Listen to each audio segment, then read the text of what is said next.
Getting ready to launch on the Susquehanna. Late start, 10 o'clock. Wanted to sleep in. I'll stay out here late. The point of today's trip is to really get familiar with this beautiful custom rain shadow rod that Kevin Hallash made for me. It's my crankbait rod. It's actually, I'm gonna tie this guy on, and that's the medium diver. I'm also gonna have that subsurface crayfish crankbait tied on as well on the rod that one replaced. It's nice to have two different depths going, and I will build, once I know I'm happy with this one, which I'm already happy with it, but I'm going to build a second one. The concept of having two of the same rods to do, to fish crankbaits and to really fish them at two different depths, sometimes even three different depths. You have those laid out in front of you, and you can, if you're in a shallow area, you can throw the subsurface. If you're in a little bit deeper area, you throw the medium diver. And sometimes I have a third one with the deep diver. There's not a whole lot that's super deep out here that requires an 8 to 10 footer, but that may be the bait that I throw the other custom rod, which is the that I've yet to pick up, which is the moderate heavy. So let's get this thing in the water, start catching them.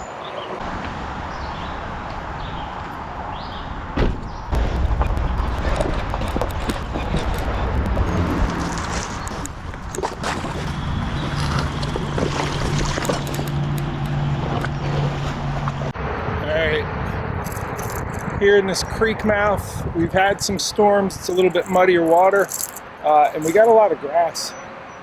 Grass beds right here. So I'm actually going to start out with that subsurface, that little bill, because it's going to scoot over the top of the grass rather than dig down in them. So we'll cruise down and see if we can get some on the mud line. Actually, I've already changed my mind. This muddy water calls for a noisier bait than the crankbait. Crankbait makes plenty of noise. It just has to bang into stuff. And I do not want to...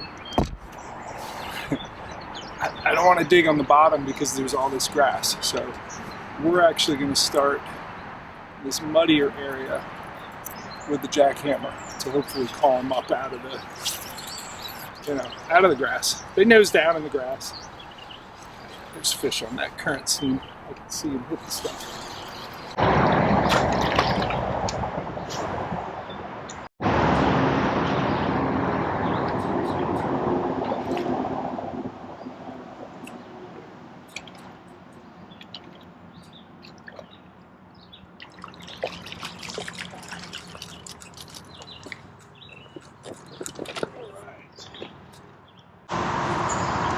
On the wood, in the muddy water below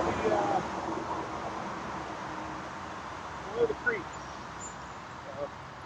Good start.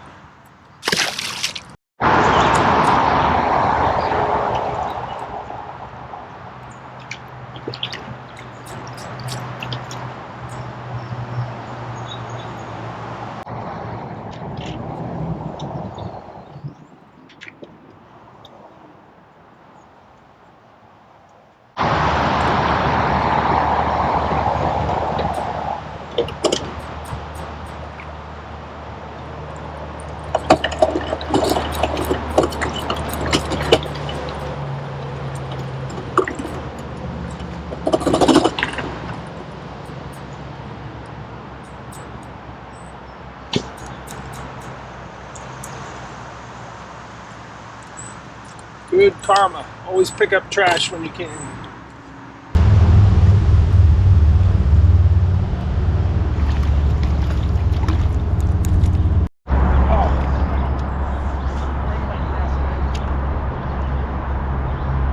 grass-fed eddy. He bit right at the boat. Couldn't keep him buttoned because he was still green right here.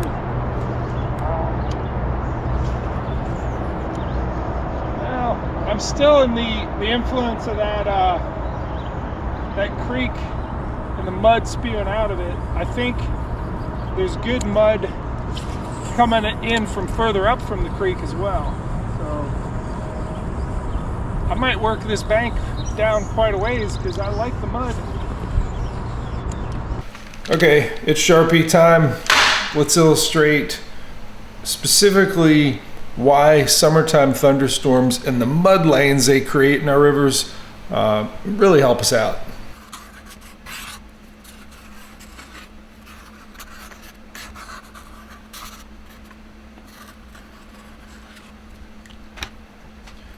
All right, so what we have here is the section of river that I was on. We have a creek that came in here that this whole area, you know, got a good amount of rain, and you got some mud coming down, and it just coated this side here. So you have a mud lane down one side. Another tributary here, you know, gave a little bit, got a little bit less rain, but it was, you know, a mud line that's kind of tight to the bank on this side. And we're going to say that this part of the you know, the river where it forks really didn't get that much rain, so it remained fairly clear and green. You know, the green is just clear water, right? We're gonna show that here. Down this side, clean water. Red is muddy, green is clear. You get the idea. And then this one got somewhere in between, but we're gonna give it. We're gonna say more of it came on this side of the watershed, and we're gonna give it another little mud strip from. These are just quick thunderstorms that just dump a lot of water. They don't necessarily rise the river a whole lot, or they don't have to create this mud line in summer. Sometimes they do, but it's making this mud lane a little bit wider here, and then but you know, north of there didn't get that much, right? So what you have where this all combines, you know, you got a lot of clear water out in the middle. You do. But on the banks, what you have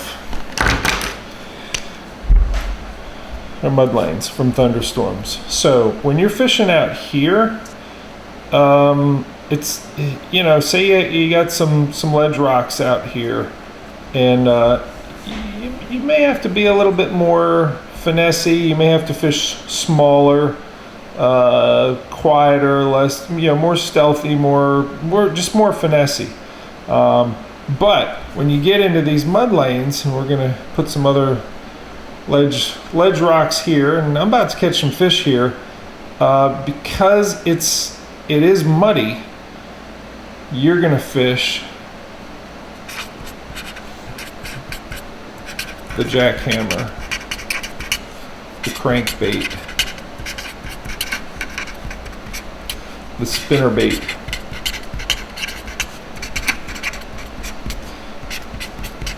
in the mud. Okay, in this green lane out here, you're gonna go, you know, more subtle with dead sticking soft plastics.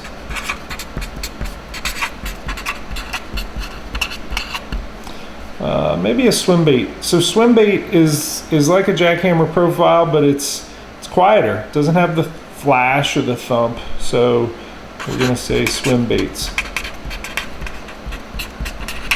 Let's come back here.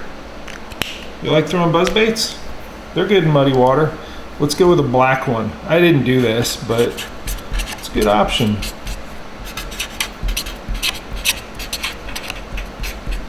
You know, so you get the idea. In the green water, in the clear water, you got to go quieter, smaller, less flash, because they get a good chance to look at it. I prefer to fish this mud in summer because I can go faster, louder, more obnoxious, and cover more water because they don't see it until it's right on top of them. They'll hear it coming, but you know, look for the mud lane, and especially if you can fish right on this transition, this mud line right here, especially if it's crisp, right where the creek comes out. Another one up here, right where the mud line is spewing out. Wow, is that good? So you're about to see this all unfold here. Because of the mud, I'm fishing aggressively, and that's why thunderstorms in summer and the mud that the mud lanes that they produce before it all goes muddy, it doesn't always happen. On a river like the Susquehanna that's this wide, you know, there'll be lanes that never fill in muddy. This will all clear up before. Smaller rivers, the whole thing turns to mud, and then it gets back to to clear fishing slowly. And somewhere in that continuum, you can fish these aggressive, noisy, flashy, fast-moving, just that they can find in the mud. All right, let's get back to the adventure. All right, so normally I would take on running through that or pulling my saw out and getting rid of some limbs, but this little section that's backed up by that log jam had some active fish, which I don't think it usually does. I guess I'm just lazy. I'm gonna motor it around. I don't think I want to pull the saw out and be a lumberjack today. I think I want to just be a fisherman. So I'll go around this island, go back up to the top, come around and fish out from the downstream side, which looks good. I know there's some ledge rocks coming through there that is probably what stopped that, probably exactly what stopped that strainer that was all the way across, stopped it in its place. But I feel good about having switched to this, even though I'm really giddy excited about throwing the new crankbait rod. This was the right. Quit riding it. This was the right call for this spot with the muddier water. You do want it, you just want it as noisy as possible. I'm certainly making a lot of noise with my Torpedo prop, but muddy water in summer from thunderstorms really affords you the ability to throw some baits that usually aren't as successful in the middle of the day, which it's pretty much the middle of the day. You can throw spinnerbait and jackhammer, which are flashy, noisy, power fishing presentations. You can't always get away with that being successful when it's the middle of the day and the water is clear, and you just either have to finesse them or I don't know, do some other. He got off just right on that log jam right there where I got that first one. A couple fish in here. All right, let's go around.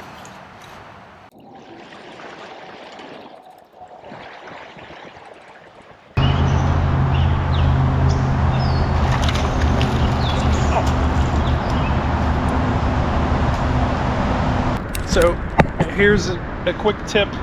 You can see this ledge, and I will fish the ledge itself, but the ledge creates eddies that kind of go downstream, and as they go downstream, they pinch off at the end. And some of this water where I can see the foam really just sitting there or just moving slow towards the back, you know, that's going to be the taper up of the ledge trench downstream from the ledge. So don't always go immediately to fishing. Of course, I'm going to catch one on this, but fishing the current seam right at the top. Yeah, it's a high percentage spot where aggressive fish are going to be, but say they're not real aggressive, most of the time they're not there. Most of the time they're back here towards the tail end of the eddy that ledge creates in the trench as it tapers up before the next ledge. So I got the ledge on this side, and then the downstream side of the trench as it comes back up on this side. I talked about hitting that. One really good approach is to fan cast, and you know, put the Torpedo on slowly, and I'm going to run the length of the trench itself. I'm going to be sitting in the trench. I cast right, then I cast left up into the white water of the ledge, that turbulent water where if they're aggressively feeding, yeah, that's where they're going to be looking for food. So certainly a high percentage spot. We'll move forward a little bit more. As you're moving forward, you go right, you go left, and you go middle. This is fan casting and killing my momentum, casting forward. That way you get to sample every part of the ledge trench below that ledge. You know, are they in the real aggressive water on the left? Are they right in the center of the deepest part of it? You know, which is going to be, I don't know, I'll say half a cast back. Or are they in the taper up in the back? And of the three, more often than not, they're in the taper up in the back, not the aggressive part, right up against the ledge itself. That's where he is. Good golly. GoPro, start recording. Oh, what did I say? What did I say? He's a big one, too.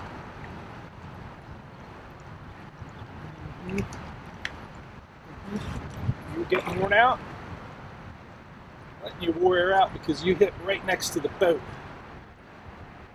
Get tired. Get tired. You tired? Big. It's gonna take a while for you to get tired.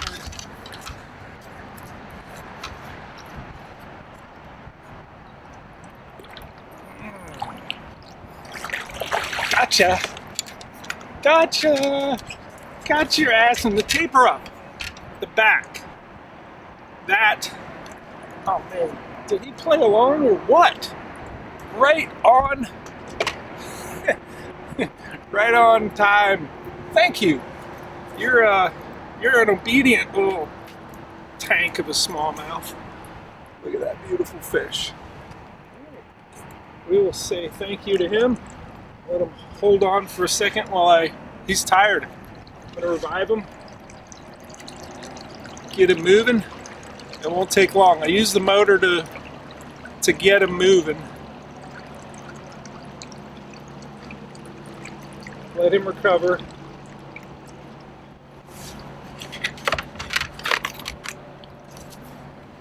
Just out of curiosity. Quick one. 17 3/4, almost an 18-incher. See you, guy. You ready? Yep, you're ready. That's how it's done. It's not always how it goes, though. Glad it went that way. But yeah, fan casting is a critical, you know, skill. It's an approach that really lets you sample a lot of different water to figure out, okay, where are they? Figured out they're in the taper up, the back, not in the ledge itself. At least that one was. I'm gonna keep casting right.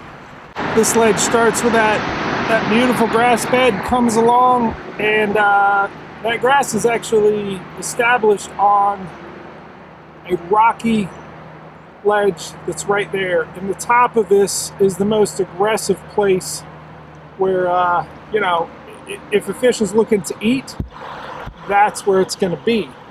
But they're not there that often because it requires a lot of energy for them to position in this turbulent water. You know, their return on investment needs to be immediate, and you know, they got to get food. Get in there and get food.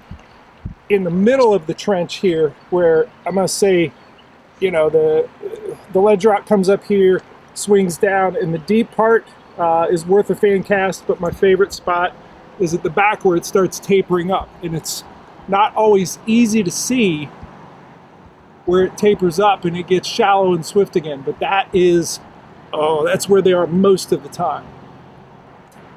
That's their aggressive eat spot, that's their chill spot. And if you fan cast left, right, middle, you're gonna figure out where they are.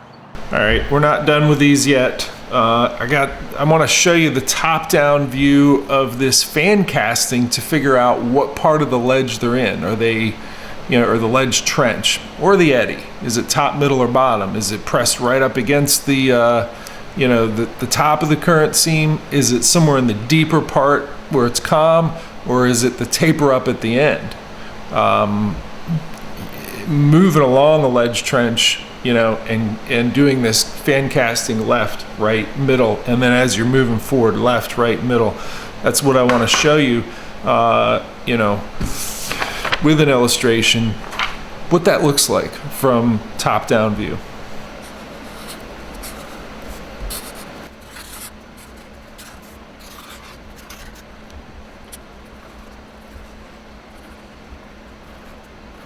All right, so these little lines are the ledge lines that, you know, go across the river here. We're going to come back to kind of show you. Here's the red of the mud lane kind of coming out, and there was a little bit coming from the other one, and this is all muddy, right? And you got a little bit coming down this side as well. So what I want to show you, and obviously this is the clear green lane, I won't do that.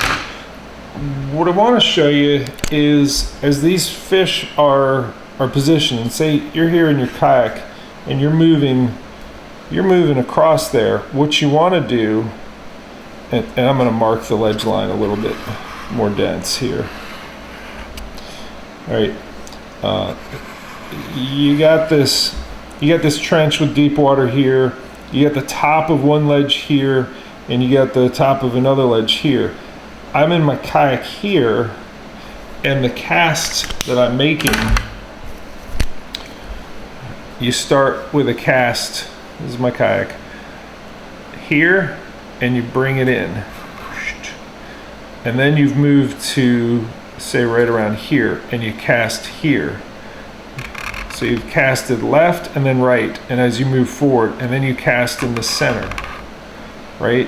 And then you go left, and you're moving along, right, center, left, moving across the river, right, center, left, right, center, left, right, center. You're fan casting left, right, center, corner pocket, and a little eddy there, and work this area. So when you do that, you work this entire ledge system, and you're going to figure out, hey, are these fish predominantly pressed up here, where you see like some exposed rock, and they're in these aggressive, you know, these aggressive spots right where the water is kind of pouring in and making these triangular, you know, eddy shape where it's calm water. Here's another one. We'll say this one's a little bit bigger, and maybe this one goes further back before it pinches off, or they, you know, this is calm water. You know, are you getting them in the middle of the calm water? Are you getting them right up on these corners, or are you getting them right where this pinches off, the bottom part of this, you know, the most downstream part? This is their chill spot. This is the, hey, I don't want to work real hard. I'm not looking to eat, but hey, if there's food, I'll eat it. This is the, oh God, I can't wait to eat something. I'm hungry and mad and just want to kill and eat. In the middle is, well, somewhere in the middle in terms of their aggression. But when you do this fan casting moving along the ledge line. I know in a previous video I said, hey, this is, you know, this push water, this accelerating water is it. Well, it's it when the river's low and clear. As the river comes up, which we're getting some of that, you know, happening, some rise from the thunderstorms, they're going to move up to these aggressive spots, especially when the river's rising. So aggressive spots, chill spots, somewhere in the middle. When you fan cast, you're going to notice, hey, I'm always getting them here at the taper up. Or, hey, the river's rising, and you know, you do 2 or 3 of these trenches with this, you know, cast left, right, middle, or you know what I mean, left, right, middle, and so forth. When you cover it in this manner with the fan casting, you know, you're gonna figure out where are they positioned today. Oh, are you good? Oh, he got off. That was almost my first one on the crankbait. He was a nice fish.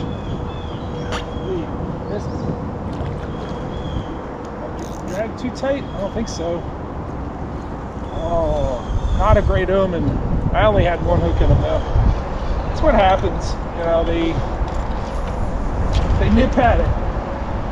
They don't necessarily grab it fully engulfed. Oh, there's one. There's one. Give me the first. The other one didn't want to be. You're not as big as the other one. But hey, I don't care. I don't care. I'll take it. I'll take it. You're not small. Yay, you're the first. Congratulations. Well, there's a log. Tree there. Back it up.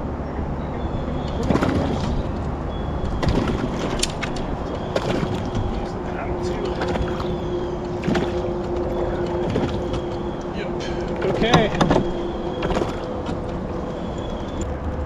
That's the first on the crankbait.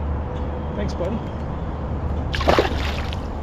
Alright, I had 2 bites in rapid succession and I got swept down when I was handling that fish, so it's worth running back up. I'm running at about 260 watts. I could floor it and go up there, but don't do that. That will create a big wake that lets the remaining fish in this area know, hey, he's coming back. He wants more. He wants you. No, don't do that. Ease up on him.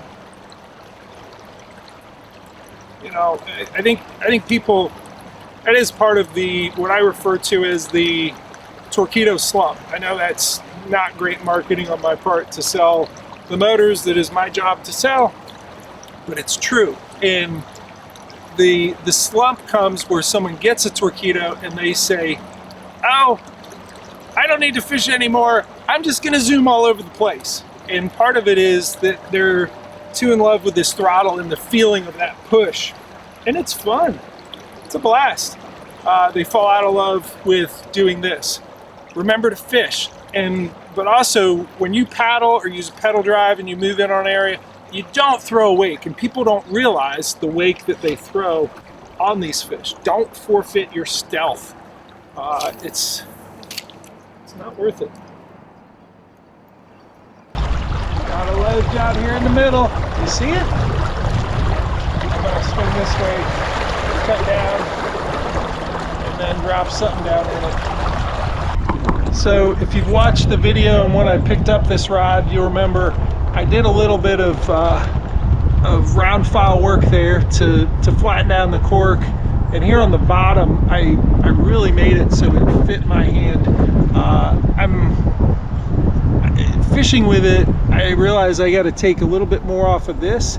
I got some ideas about what I want to do to kind of round out the kind of harder edges on this, because I do use the butt to really, almost like throwing a lacrosse stick, to really launch it out there. You know, that gives me that real lightweight switch kind of leverage to just stick it out there, just launch it. And this rod launches really good. Moderate action rods are good for distance. You know, I'm going to give you a real long one here.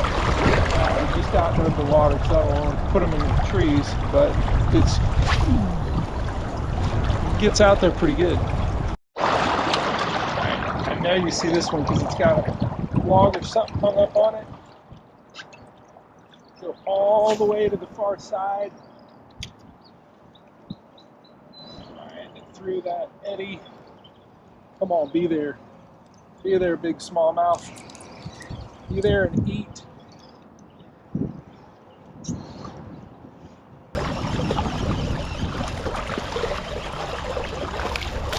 You're at the top of that. You're in the aggressive place. You're gonna get that.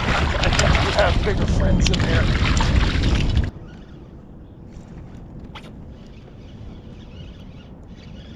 Alright.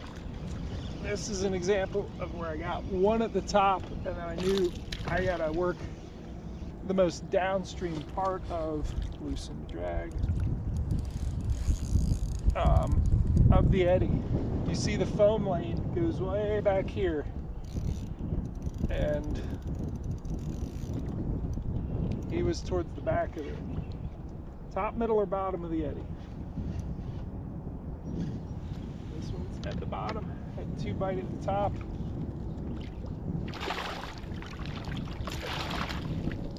All right, we just worked. That one got a couple at the top, really got 2 bites, caught one of them, and then the long foam lane to the back here, got one more there. We got another example on this side. It's the same kind of ledge system. Let's take a closer look. So that's the top of it, right? And that foam right there, it's obvious. That's the eat spot. That's the real aggressive spot.